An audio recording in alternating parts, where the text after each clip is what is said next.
Ikasampung kabanata. Ang turo ni Jesus tungkol sa paghihiwalay. Umalis si Jesus sa Capernaum at pumunta sa lalawigan ng Judea, at saka tumawid sa ilog ng Jordan. Pinuntahan siya roon ng maraming tao at tulad ng dati ay nangaral siya sa kanila. Samantala may mga Pariseyong pumunta sa kanya upang hanapan siya ng butas, kaya nagtanong sila, "Pinahihintulutan ba ng kautusan na hiwalayan ng lalaki ang kanyang asawa?"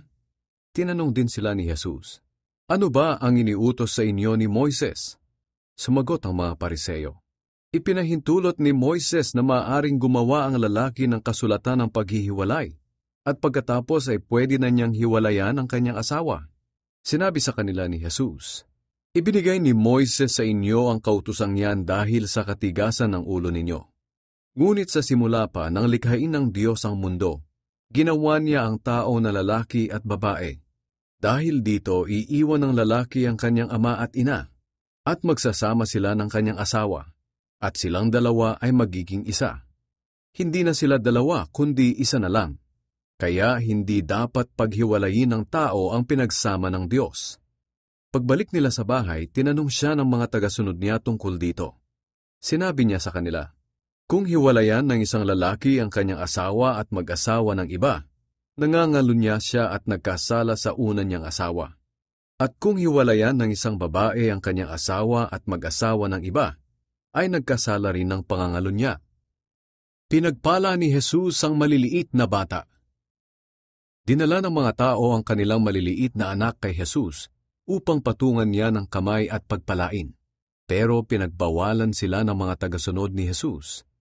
Nang makita ni Jesus ang nangyari, nagalit siya at sinabi sa mga tagasunod niya, "Hayaan niyong lumapit sa akin ang mga bata. Huwag niyo silang pigilan, dahil ang mga katulad nila ay kabilang sa kaharian ng Diyos. Sinasabi ko sa inyo ang totoo, ang sinumang hindi tumatanggap sa paghahari ng Diyos na gaya ng pagtanggap ng isang maliit na bata, ay hindi mapapabilang sa kaharian ng Diyos." Pagkatapos, kinalong niya ang mga bata. Ipinatong ang kanyang kamay sa kanila at pinagpala. Ang mayamang lalaki. Nang paalis na si Jesus, isang lalaki ang patakbong lumapit sa kanya at lumuhod. Nagtanong ang lalaki, "Mabuting guro, ano po ang dapat kong gawin para magkaroon ng buhay na walang hanggan?" Sumagot si Jesus, "Bakit mo sinasabing mabuti ako? Ang Diyos lang ang mabuti, wala nang iba. Tungkol sa tanong mo, alam mo ang sinasabi ng kautusan, huwag kang papatay, huwag kang mangangalunya, huwag kang magnanakaw, huwag kang sasaksi ng kasinungalingan, huwag kang mandadaya, at igalang mo ang iyong ama at ina." Sumagot ang lalaki, "Guro, sinusunod ko po ang lahat ng yan mula pagkabata." Tiningnan siya ni Jesus ng may pagmamahal at sinabi, "Isang bagay pa ang kulang sa iyo. Umuwi ka at ipagbili ang mga ari-arian mo, at ipamigay mo ang pera sa mga mahihirap, at magkakaroon ka ng kayamanan sa langit. Pagkatapos, bumalik ka at sumunod sa akin."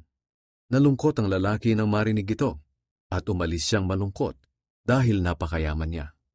Tumingin si Jesus sa paligid at sinabi sa mga tagasunod niya, "Napakahirap para sa mayayaman ang mapabilang sa kaharian ng Diyos." Nagtaka sila sa sinabi ni Jesus, kaya sinabi niya, "Mga anak, napakahirap talagang mapabilang sa kaharian ng Diyos. Mas madali pang makapasok ang isang kamelyo sa butas ng karayom kaysa sa mapabilang ang isang mayaman sa kaharian ng Diyos." Lalong nagtaka ang mga tagasunod niya, kaya nagtanong sila, "Kung ganoon po, sino na lang ang maliligtas?" Tiningnan sila ni Jesus at sinabi, "Imposible ito sa tao pero hindi sa Diyos, dahil ang lahat ay posible sa Diyos." Sinabi sa kanya ni Pedro, "Paano naman po kami? Iniwan namin ang lahat upang sumunod sa inyo." Sumagot si Jesus, "Sinasabi ko sa inyo ang totoo. Ang lahat ng nag-iwan ng bahay, mga kapatid, mga magulang, mga anak, o mga lupa dahil sa akin at sa magandang balita, ay tatanggap sa panahong ito ng mas marami pa kaysa sa kanyang iniwan. Mga bahay, mga kapatid, mga ina, mga anak, mga lupa, pati mga pag-uusig. At tatanggap din siya ng buhay na walang hanggan sa darating na panahon. Maraming dakila ngayon na magiging hamak, at maraming hamak ngayon na magiging dakila. Ang ikatlong pagpapahayag ni Jesus tungkol sa kaniyang kamatayan. Habang naglalakad sila papuntang Jerusalem, nauna sa kanila si Jesus. Kinakabahan ang mga tagasunod niya at natatakot naman ang iba pang sumusunod sa kanila. Ibinukod ni Jesus ang 12 apostol at muli niyang sinabi kung ano ang mangyayari sa kanya. Makinig kayo, papunta na tayo sa Jerusalem, at ako na anak ng tao ay pagkakanulo sa mga namamahalang pari at mga tagapagturo ng kautusan. Hahatulan nila ako ng kamatayan at ibibigay sa mga hindi Hudyo. Iinsultuhin nila ako, duduraan, hahagupitin at papatayin.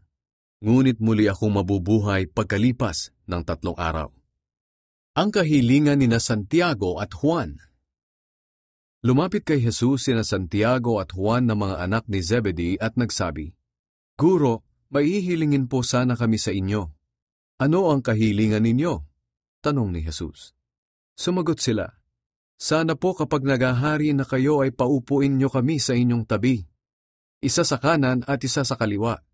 Pero sinabi ni Jesus sa kanila, Hindi ninyo alam kung ano ang hinihingi ninyo. Kaya nyo bang tiisin ang mga pagdurusang titiisin ko? Kaya nyo ba ang mga hirap na daranasin ko? Sumagot sila, Opo, kaya namin. Sinabi ni Jesus, Maaaring kaya nga ninyong tiisin ang mga ito. Ngunit hindi ako ang pumipili kung sino ang uupo sa kanan o kaliwa ko. Ang mga ito'y para lang sa mga pinaglaanan ng aking Ama. Nang malaman ng 10 tagasunod kung ano ang hiningi ni Santiago at Juan, nagalit sila sa kanila. Kaya tinawag silang lahat ni Jesus at sinabi, Alam nyo na ang mga itinuturing na pinuno ng mga bansa ay may kapangyarihan sa mga taong nasasakupan nila. At kahit ano ang gustuhin nila ay nasusunod. Pero hindi dapat ganyan ang umiral sa inyo. Sa halip, ang sino man sa inyo na gustong maging dakila ay dapat maging lingkod ninyo. At ang sino man sa inyo na gustong maging pinuno ay dapat maging alipin ng lahat. Sapagkat kahit ako na anak ng tao ay naparito sa mundo, hindi upang paglingkuran, kundi upang maglingkod at magbigay ng aking buhay para matubos ang maraming tao. Pinagaling ni Jesus ang bulag na si Bartimeus. Dumating sina Jesus sa Jericho. At nang paalis na siya roon kasama ang mga tagasunod niya at marami pang iba, nadaanan nila ang isang bulag na nakaupo sa tabi ng daan at namamalimos. Siya'y si Bartimeus, na anak ni Timeus. Nang marinig niyang dumadaan si Jesus na taga Nazaret, sumigaw siya, Jesus, anak ni David, maawa po kayo sa akin. Pinagsabihan siya ng marami na tumahimik, pero lalo pa niyang nilakasan ang pagsigaw. Anak ni David, maawa po kayo sa akin. Tumigil si Jesus at sinabi, Tawagin ninyo siya. Kaya tinawag nila si Bartimeus at sinabi, Lakasan mo ang loob mo. Tumayo ka dahil ipinapatawag ka ni Jesus. Itinapon ni Bartimeus ang balabal niya at dali-daling lumapit kay Jesus. Tinanong siya ni Jesus, Ano ang gusto mong gawin ko sa iyo? Sumagot ang bulag, Guro, gusto ko pong makakita. Sinabi ni Jesus sa kanya, Umuwi ka na. Pinagaling ka ng iyong pananampalataya. Nakakita siya agad at sumunod siya kay Jesus sa daan.